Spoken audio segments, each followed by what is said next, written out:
আমরা কোনো দল দাস হয়ে কাজ করতে চাই না। আমরা তো 5 বছরের চাকরি করি না, আমরা চাকরি করি, আমাদের নিয়ম নীতি আছে।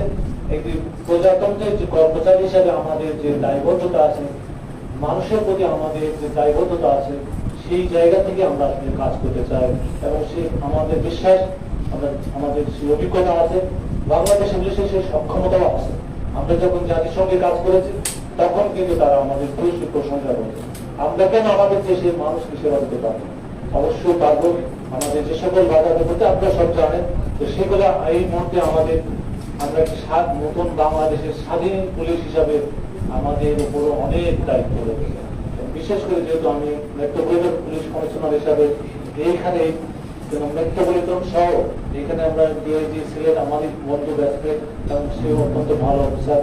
আমরা ঐক্যবদ্ধভাবে এখানে একসাথে আমরা কমিটির পুরো সিলেটকে আমরা যেন একটি শান্তির নগরী, অন্যভাবে বলতে যে পবিত্র নগরী হিসাবে যাতে এখানে কাজ করতে পারে সে বিষয়ে আমরা অত্যন্ত কমিটেড আছি। আমরা অত্যন্ত দৃঢ়তার সাথে বলতে চাই, এখানে যে সকল ঘটনাগুলো ঘটেছে, পুলিশের যে সকল বাড়াবাড়ির কারণে যে ঘটনাগুলো ঘটেছে, তাদেরকেও অবশ্যই আইনের আওতায় তারা আসবে। এবং সারা বাংলাদেশে কতিপয় পুলিশ সদস্য যারা অতি মাত্রায় অতি উৎসাহী হয়ে দলীয় নেতৃত্ব করার কারণে আজকে পুলিশের যে মেরুদণ্ড ভেঙে দিয়েছে, আমরা আপনাদের সাথে একমত যে তাদেরকেও আইনের আওতায় এনে সুষ্ঠু তদন্ত সাপেক্ষে তাদেরকেও বিচার ব্যবস্থা, একই সাথে বিভাগীয় যে সকল ব্যবস্থা আছে সেটি ইনশাল্লাহ অবশ্যই করা দরকার। এবং সেটা করলে পরবর্তীতে ভবিষ্যৎ প্রজন্ম আর কখনো এই ধরনের অপকর্ম বা অপেশাদার আচরণ আর কখনো কেউ করা দুঃসাহস দেখাবে না। আপনারা বলেছেন আমি আমার শহীদ সাংবাদিক সৌরভ ভাইয়ের যাতে তার আত্মার আমরা যাতে শান্তি পাই, যদি আমরা সুস্থ তদন্ত করে সেটা সঠিক বিচার করতে পারি। এখন তাকে তো আমরা ফিরিয়ে নিতে পারবো না, তার পরিবার পরিজনের প্রতি আমাদের সমবেদনা আছে, এবং আমরা বিশ্বাস করি এটি যদি সঠিক সুষ্ঠু তদন্ত ইনশাআল্লাহ আমরা নিশ্চিত করবো। আমাদের তরফ থেকে সর্বাত্মক এখানে যে অপরাধী সে অপরাধী, এখানে সে কি পুলিশ না পাবলিক নাকি কি কোন দলে ছিল সেটি আসলে দেখার বিষয় না। আমরা অপরাধীকে অপরাধী হিসাবেই চিনব, এবং কোনো ভাবে আমরা কোনো হত্যা, ধর্ষণ বা অন্যান্য গুরুতর অপরাধী করে পার পেয়ে যাবে সেই পুলিশ আমরা আসলে দেখতে চাই না, এবং সেই পুলিশের সদস্য আমরা হতে চাই না।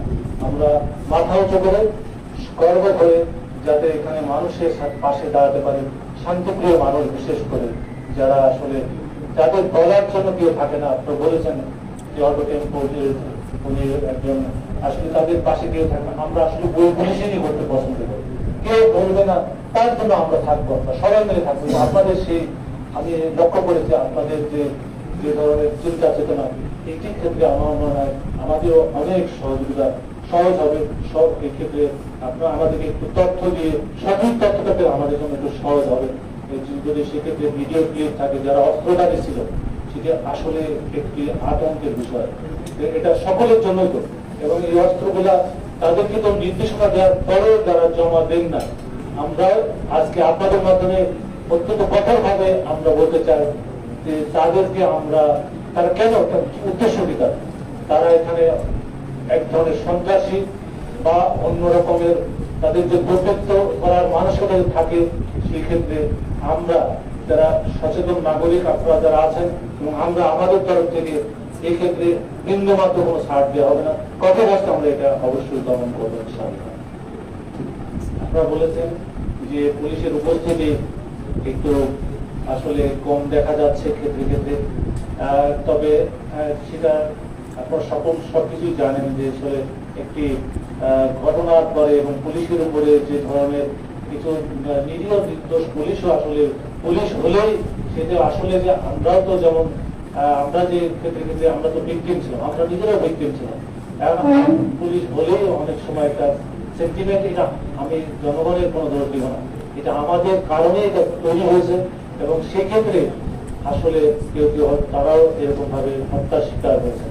এবং এই সকল ঘটনার প্রেক্ষিতে আমাদের যারা পুলিশ সদস্য আছে তাদের নৃশংসতা তারাও তো দেখেছে, এই কারণে তারাও ক্ষেত্রে ক্ষেত্রে একটা তাদের মনোবল এবং ভীতি সঞ্চার করেছিল, এটা সত্য। আমরা তাদেরকে তাদের মনোবল বৃদ্ধি করার জন্য আমি আসার সাথে সাথে এই সকল পুলিশ সদস্য এবং ফোর্সের সাথে প্রথমত আমি আমার ঘরকে সঠিক করার চেষ্টা করি যে আমাদেরকে এখন বসে থাকার সময়, এখন আমাদেরকে দায়িত্ব পালন করার সময়। তোমাদের ভয় পাওয়ার কিছু না, তোমরা যদি অন্যায় না করো, কেউ যদি অন্যায় অপরাধের সাথে জড়িত না হয় তার তো ভয় পাওয়ার কিছু নাই। এবং জনগণ সঠিকভাবে আমাদেরকে ভালোবাসে আমরা জানি। এবং সেও যখন মাঝখানে আপনারা দেখেছেন যে রাজারবাদী এক ধরনের বিদ্রোহ ভাব ছিল, আমরা কিন্তু সেই সময় ঢাকাতেই ছিলাম, আমরা কিন্তু ভয় পাই না।